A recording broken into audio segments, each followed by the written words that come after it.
Hello. Oh gosh, good morning. It's my morning time. Whenever you're watching this, I hope you're well.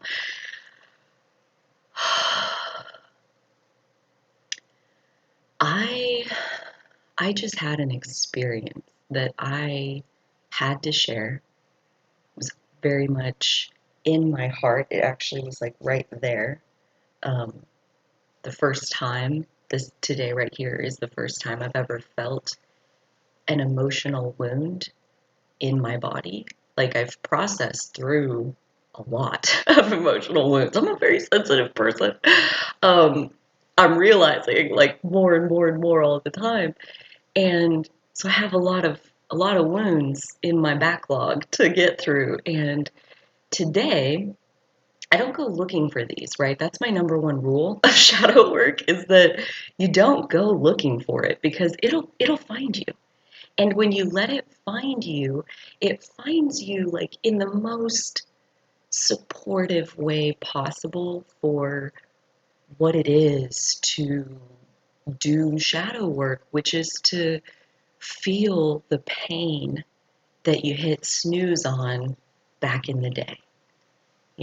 Like what ends up in our shadow is a matter of the pain that we felt that we were not yet resourced enough to be able to face it, to be able to feel it and handle it and process it and allow it to be. We we weren't capable. And so the pain came and we said, not today, not today. I don't know when. I don't know. I know this is mine, right? Like we were hurt and now this wound belongs to us, but in that moment of we don't yet have the resources, we say, not today, and it goes in our shadow. And those wounds will come back when it's time. And the time is when you have the resources to feel it, to process it, to hold yourself in that pain, to love yourself even though you feel so bad, to to give yourself that unconditional love that says even when you're in pain, you're still worthy of love. You're still good even when you feel bad. And that was one of the pieces that opened me up this morning. And so I really want to take just a little bit of time here to kind of set the stage of what I had cooking in my journal this morning, and then my intuition led me to watch this video by Martha Beck. I've linked it in the description. And in that video, she said something. These gathering room videos that she does are like right at 30 minutes, and it was so weird because at like 29 minutes she was almost done, and I checked it and I was like, oh yeah, she's almost done, there's only 2 minutes left, and I go to like click out of it, like there's nothing left in here for me, and my intuition was like, don't. Okay. And so I'm like, okay, what else do you got? And she told this teeny little story in the last 2 minutes that when she said this like one sentence of like, what she said was, and we're gonna still love you. When she said that, like the very simple end of the story was, you're gonna mess it up. We're gonna judge you. Nothing's gonna happen. We're still gonna love you.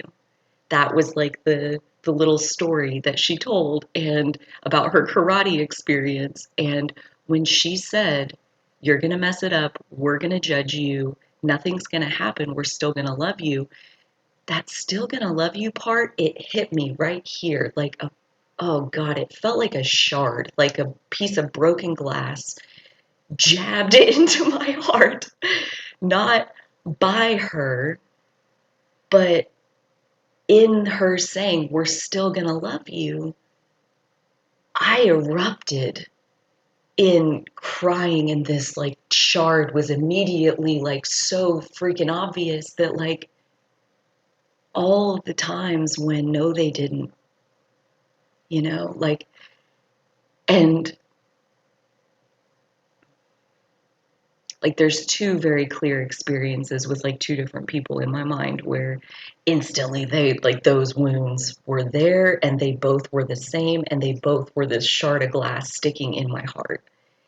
And feeling that pain, it like took my breath away. And I just like sat here for like 5 minutes and just cried and just held this spot on my heart where the shard is and just like, oh my God, and just felt how bad it hurts to be judged and then have the love taken away by people who are supposed to love you unconditionally or who you thought loved you.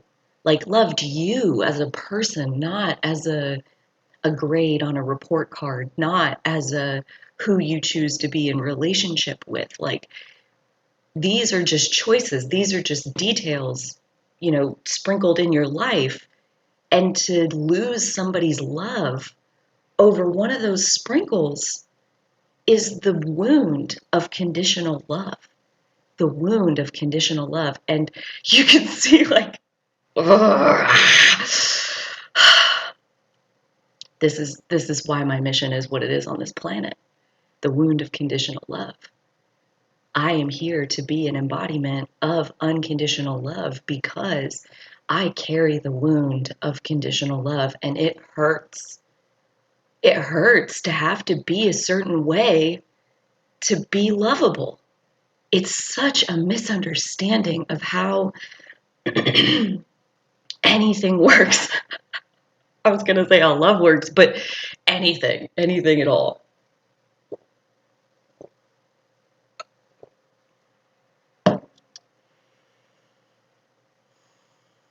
Conditional love isn't love. It's just not. It's manipulation. That's all it is. Like, it's not love. Love is unconditional. Unconditional love isn't a special kind of love. It is love.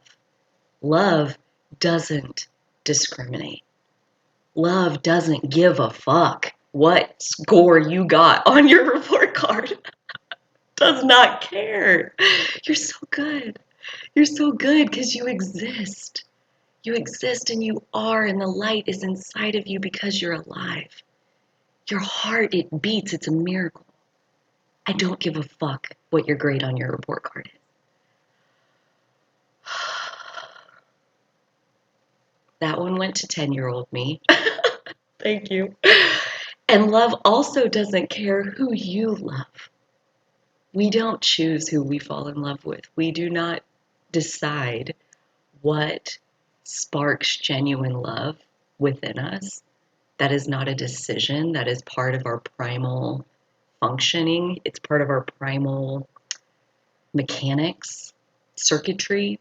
Like, it's outside of consciousness. Like, we don't choose who we love. And so when you love someone, it means letting go of the sprinkles of details, and putting those in their place where they're just details. They're just a different expression of the universe itself.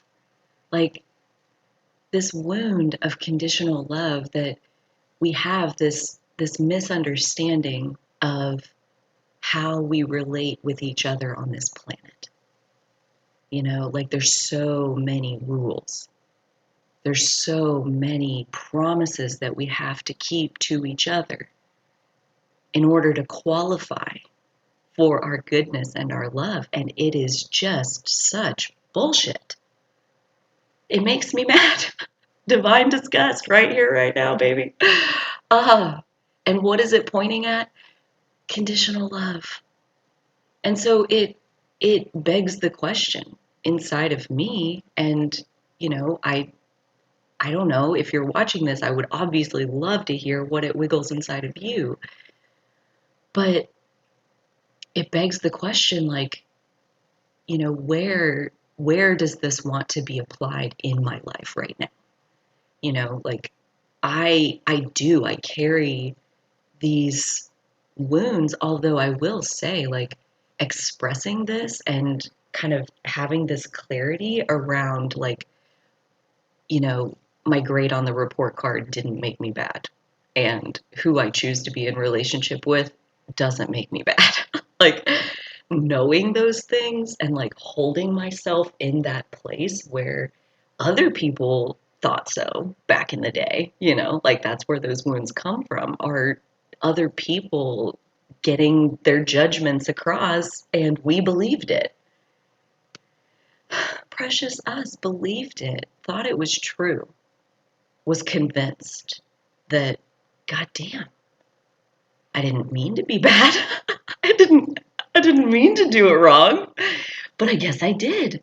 And then you spend your life trying to figure out how to not do it wrong next time.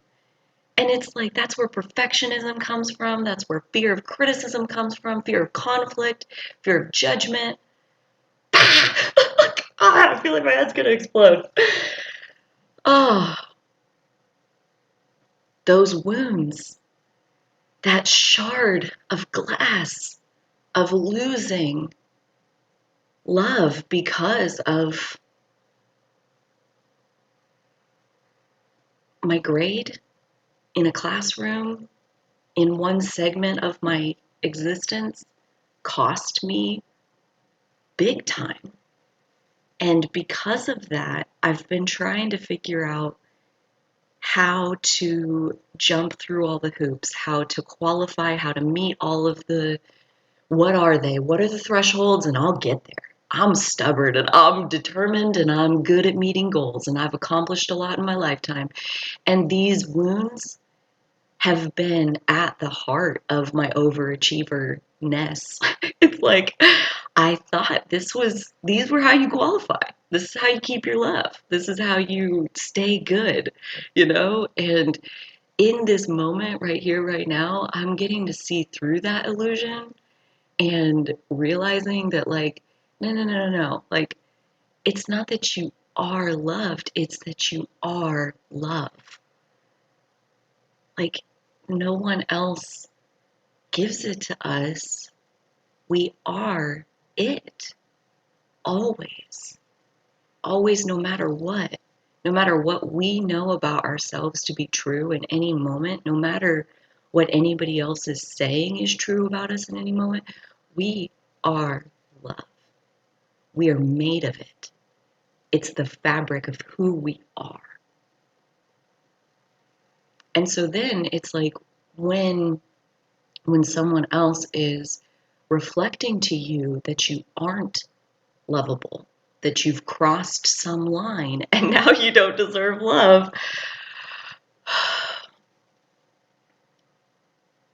At that point, it's not, it's really, really, really not that they are saying it's true. It's that we are believing that it's true.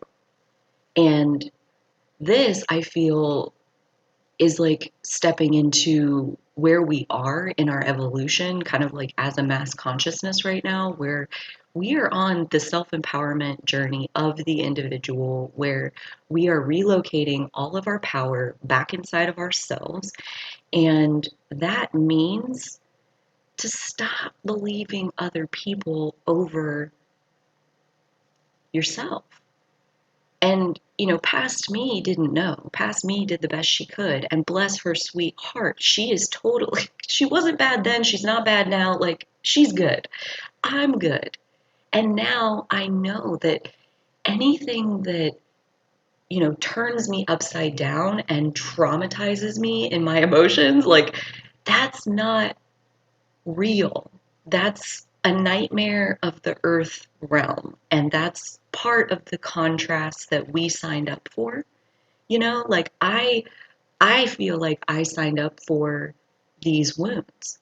You know, like I came with a wide open emotional system that just like it's like a crab with no shell. Like, you know, that soft tender bit is supposed to be covered up by like a really hard something that can protect it and it's not, it's just not. And I came like that on purpose because I wanted the wounds, because I wanted the path that the wounds would inspire. Like I have everything I have in my life right now, including my spiritual journey, because of the wounds.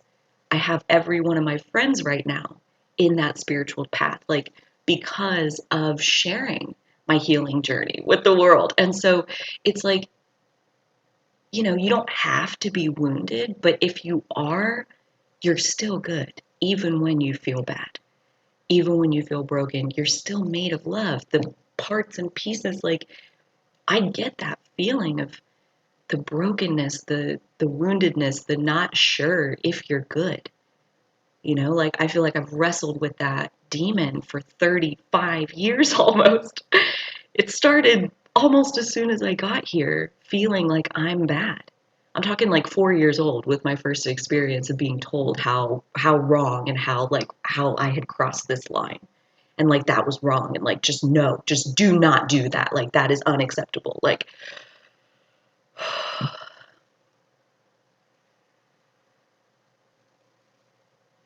those kinds of things shape who we are. And unraveling those things shape who we can become. Like I feel like every one of those wounds of being told by somebody else how wrong and unacceptable I was, every single one of those got me to this place where I know it for a fact for myself. I need not one other person to collaborate and cooperate with me to know that I am good and I am made of love. Like, those wounds gave me that. They let me find it for myself. And that's why I hold my troublemakers as my soulmates. I cherish them. These people who delivered these wounds to me, I hold them as sacred. I wish them no ill will. I send them nothing but appreciation for every ounce of the pain that they've caused me, because I am an alchemist and I will turn that pain into something that serves not only my highest good, but like every single one of us are here to exist, to cause ripple effects for the highest good of the all. Know your role. You're important. You're made of love, and you are absolutely here for a reason. And it's time you know that. It's time we all know that.